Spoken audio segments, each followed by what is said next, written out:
사무엘상 강의 66번째 시간, 하나님이 지키시는 사람이라는 제목으로 말씀을 나누겠습니다. 지난 설교에서는 사울의 딸 다윗의 아내 미갈을 통해서 다윗을 살리시는 장면을 살펴보았습니다. 하나님은 택하신 종, 귀한 아들 미래의 왕을 계속해서 도우시고 보호하십니다. 지켜주세요. 요나단을 통해서 그러셨고, 또 미갈을 통해서 하나님께서 도우셨어요. 그리고 오늘의 장면에서는 하나님께서 직접 다윗을 도우십니다. 자, 18절 먼저 볼까요? 다윗이 도피하여 라마로 가서 사무엘에게로 나아가서 사울이 자기에게 행한 일을 다 전하였고, 다윗과 사무엘이 나요스로 가서 살았더라. 다윗은 미갈의 도움으로 안전하게 도피하였습니다. 당장 자신을 죽이려는 인간 권력자를 피해서 어디로 갈까 고민했겠죠. 당연히 생각했을 것입니다. 그리고 선택한 곳은 바로 사무엘이 있는 라마였어요. 라마는 저희가 아는 것처럼 선지자 사무엘의 고향이자 현재 활동의 중심지였습니다. 바로 지금 사무엘이 그곳에 있어요. 그러므로 사무엘에게 찾아갔습니다. 라마에 갔어요. 그렇다면 왜 사무엘에게 갔을까요? 생각할 수 있는 것들이 있죠. 무엇보다 보고 싶고 의지하기 쉽고 자신의 처지를 하소연하고 싶은 대상이 사무엘이었을 것입니다. 한편 사울이 사무엘은 두려워하지 않을까? 사무엘에게 가 있으면 사울이 찾아오지 못하지 않을까? 그런 생각도 하지 않았겠습니까? 또 사무엘에게 가면 어떤 형태든지 도움을 받을 수 있을 것이다. 그는 하나님의 사람이니까 그런 생각들도 했을 것입니다.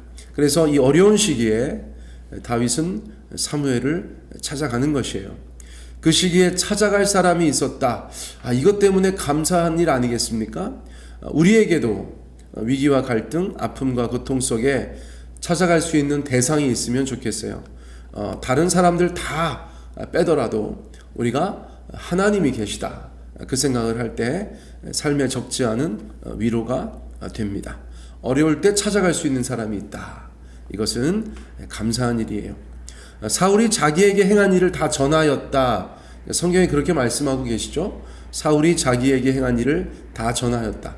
일러 바쳤다, 그런 느낌보다는 어쨌거나 세세하게 다 말씀하고 하소연했다, 그렇게 이해할 수 있겠어요. 다윗은 사무엘을 만나서 다 털어놓습니다.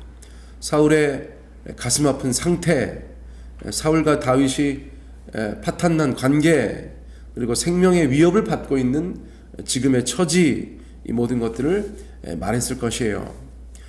털어놓고 나면 그래도 조금 위안이 되지요. 그렇죠? 다윗은 그런 혜택도 누렸을 거예요. 사무엘의 반응은 어땠을까요? 물론 저희가 알 수 없습니다. 그런데 왠지 크게 놀라지는 않았을 것 같아요. 다만 안타까워했을 것 같아요. 아무튼 이 두 사람, 다윗과 사무엘은 나요스로 가서 살았다, 이렇게 말씀하고 있죠. 나요스로 가서 살았다. 나요시 무슨 뜻인가? 언뜻 보면 지명 같잖아요. 그렇죠? 어떤 지명 같아요. 그런데 거처라는 뜻입니다. 거처. 이어지는 내용들을 보면 그 거처가 어떤 거처였는지를 저희가 충분히 짐작할 수 있는데, 많은 성경 신학자들이 선지자 학교의 캠퍼스나 기숙사 같은 것으로 이해하고 있어요. 라마에서 어디에서 머물렀는가? 선지 학교가 있었다는 것이죠. 선지자를 양성하는 학교, 그리고 그 생도들이 머물고 있는 학교 캠퍼스나 교정 또는 기숙사, 거처였을 것이다 라고 저희가 이해하면 자연스러워지는 것 같아요. 자, 그렇다면 그때 사울은 무엇을 하고 있을까요? 가만히 있지 않았겠죠. 19절 말씀 보세요. 어떤 사람이 사울에게 전하여 이르되 다윗이 라마 나요스에 있더이다 하매, 사울은 물론 다윗을 잡으려고 혈안이 되어 있었습니다. 여러 경로를 통해서 다윗을 찾고 있었겠죠. 수소문하고 있었을 것입니다. 그런 노력 끝에 누군가 사무엘이 있는 라마에 다윗이 있다는 것을 고자질한 것이죠. 그러자 사울은 즉시 전령들을 보냅니다. 체포조를 출동시켜요. 몇 번째인지 모르겠어요.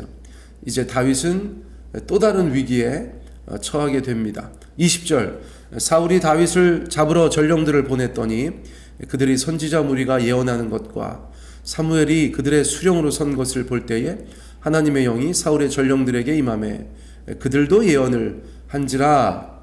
사울의 전령들이 도착한 곳은 당연히 라마의 라이엇이었겠지요.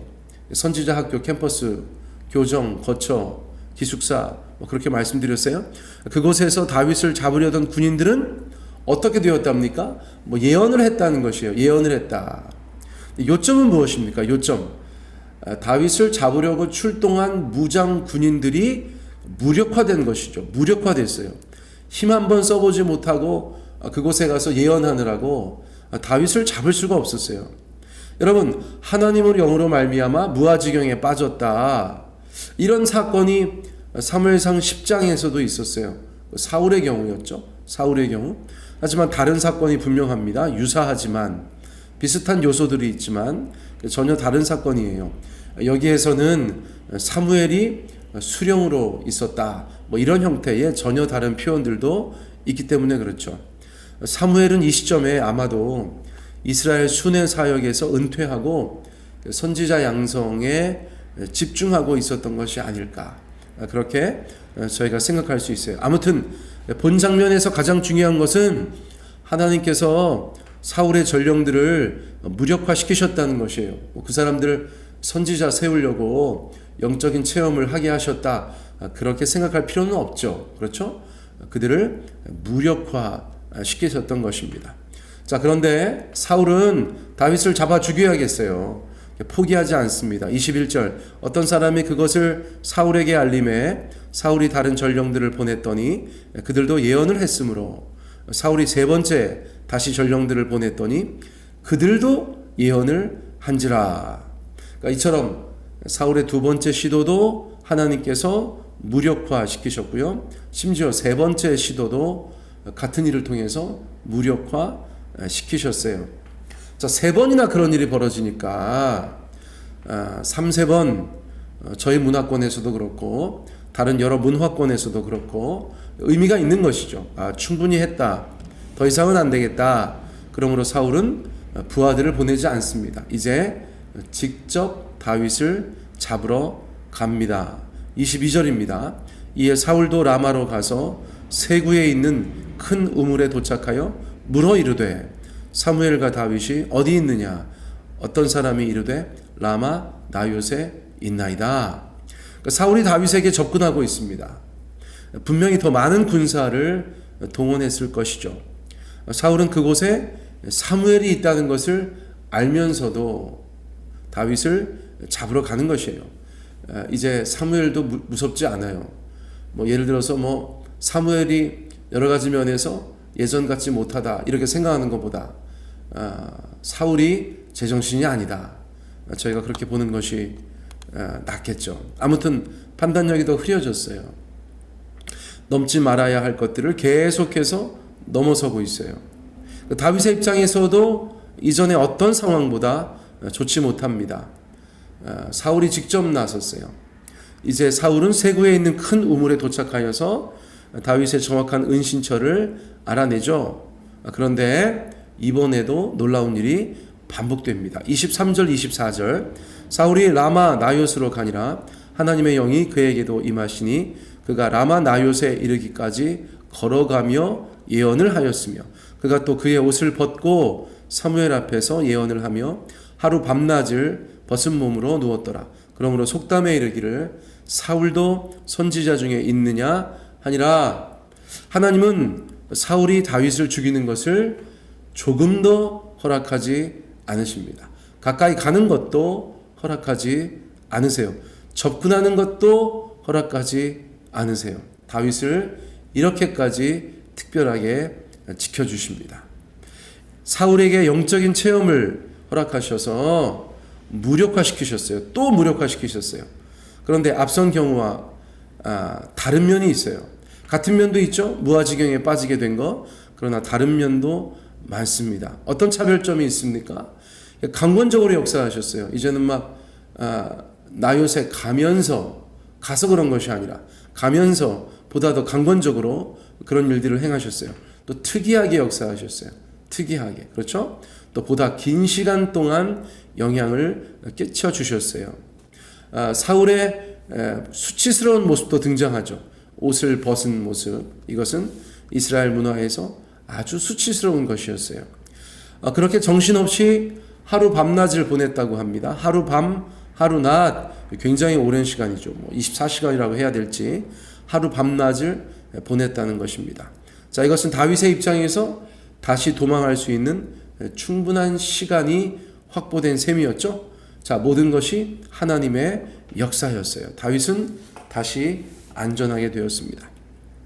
사랑하는 성도님들, 하나님은 자신이 택한 자를 이렇게 지켜주고 계세요. 어떤 세상의 힘도 그 백성을, 그 아들을, 그 종을 지키시는 하나님 앞에서 무력화되는 것입니다. 그리고 다시 피할 길을 열어주시고 생명을 연장하여 주시는 거예요. 여러분, 하나님은 그런 하나님이다. 저희가 이 본문에서 그렇게 배울 수 있어요.